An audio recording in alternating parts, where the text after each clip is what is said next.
Hello la famille, j'espère que vous allez bien. Soyez bénis en ce jour. Que la grâce, la paix de Dieu soit avec vous. Moi, c'est Essenam Oti. Et si tu viens d'arriver sur cette page, que la grâce de Dieu soit avec toi et que la paix de Dieu soit avec toi. Ici, nous sommes à Vie Glorieuse, moment d'impartation, moment de grâce, moment de gloire au nom de Jésus-Christ. Si tu t'es pas encore abonné, abonne-toi à cette page. Si tu n'as pas encore commenté, il faut commenter et invite tes amis à se connecter afin que leur vie soit bénie ou bien que leur vie soit changée et que aussi ils puissent comprendre certaines choses de la vie. Donc ce matin, vous savez, le corps pour avoir sa croissance, il faut des nutriments, il lui faut de la nourriture qu'il faut. Il lui faut de la nourriture. C'est la même chose pour le corps spirituel. Le corps spirituel aussi a besoin de la nourriture qu'il lui faut. Et cette nourriture-là, c'est la méditation de la parole de Dieu. Et comme dans Josué 1, le verset 8, la Bible nous dit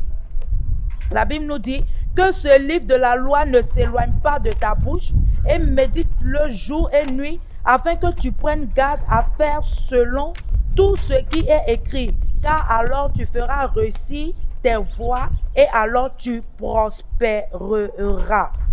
Donc, il est très important de méditer la parole de Dieu. Donc, beaucoup de chrétiens ou bien des personnes n'expérimentent pas l'adéquation des choses qui sont dans la Bible parce qu'ils ne lisent pas leur Bible. Et Dieu a dit, vous connaîtrez la vérité et elle vous affranchira. Alléluia.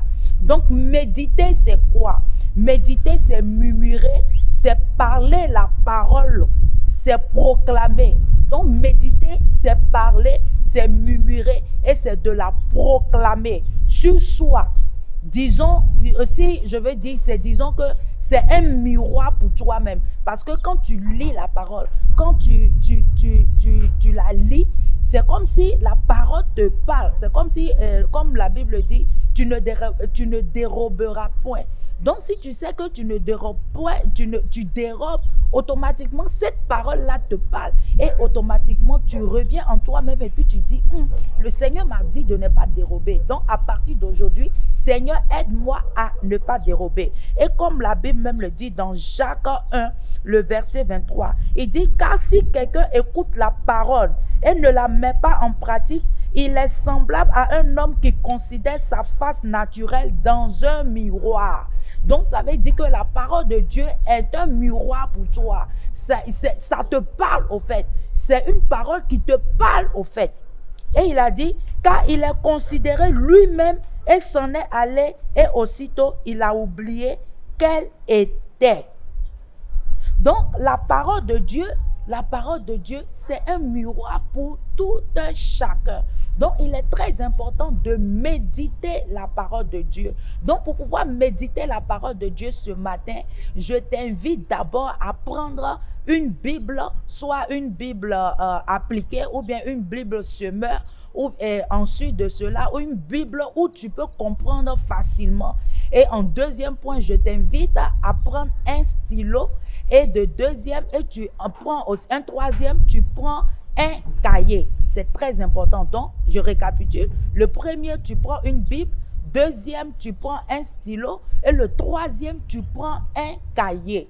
Maintenant, ensuite, quand tu prends la Bible, je te conseille, par exemple, si tu es un nouveau chrétien ou bien tu es une nouvelle personne, je te conseille de commencer par le Nouveau Testament. Parce que le Nouveau Testament, tu as la largesse, tu as le temps de connaître réellement qui est Jésus-Christ, qui il est, comment il est venu dans ce monde, comment il a parcouru jusqu'à ce qu'il puisse aller au ciel. Donc, tu vas commencer par le Nouveau Testament et ensuite, quand tu lis la parole, par exemple, tu peux commencer soit par un chapitre.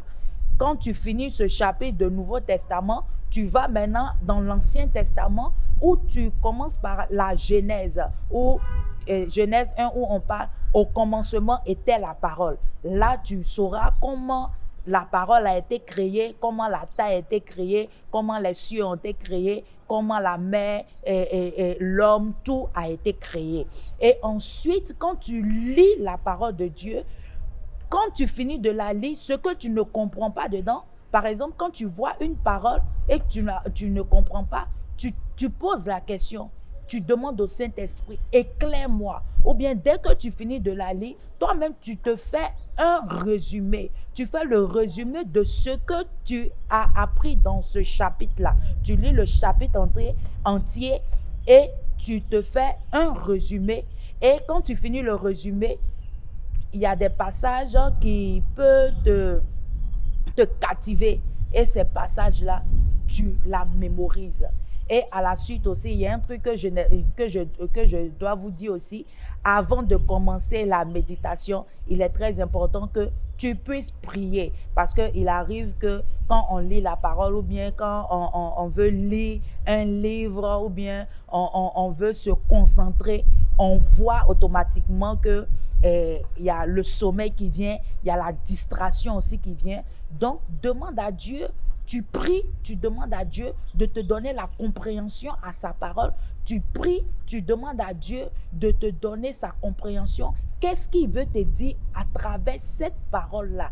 Et que cela s'applique à ta vie. C'est très important. Et ensuite aussi, c'est important que tu puisses mettre ton portable sur silencieux. Parce que c'est quand tu vas commencer à lire ta Bible, tu vas commencer à parler, à pouvoir converser avec Dieu, à pouvoir avoir une communion avec Dieu dans sa parole. C'est là que la distraction va commencer à venir. Les gens vont commencer à t'appeler. Donc, il est très important que tu puisses mettre ton portable sur silencieux jusqu'à ce que tu finisses de lire la Bible, tu fais ton commentaire et que cela s'applique à ta vie. Et aussi, il y a un point aussi qui est très important. Le lieu de la méditation est très important. Tu peux prendre un lieu où il n'y a personne parce que comme la Bible le dit, qu'il est la parole.